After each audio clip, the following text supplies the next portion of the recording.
Here's the complete refrigerator maintenance checklist.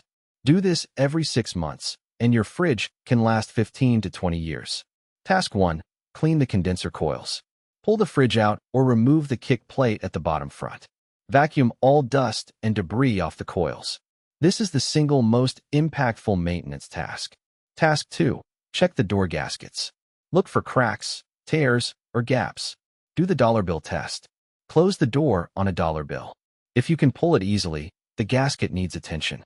Wipe the gaskets with warm, soapy water to clean them. Task 3. Replace the water filter. Every 6 months, or when the indicator light turns red. A clogged filter restricts flow to the ice maker and dispenser.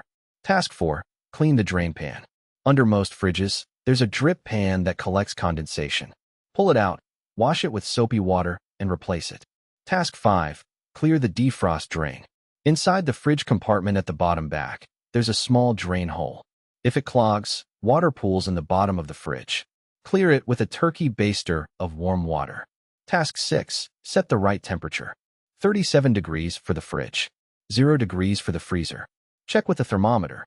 Task 7. Don't overfill the fridge. Air needs to circulate. An overpacked fridge works harder and wears out faster. Total time, 20 minutes. Zero cost. Years of extended life. Fridge maintenance and repair. Port St. Lucie, Stuart, Fort Pierce, Jensen Beach. Call Treasure Coast Appliance Repair at 772-353-5791.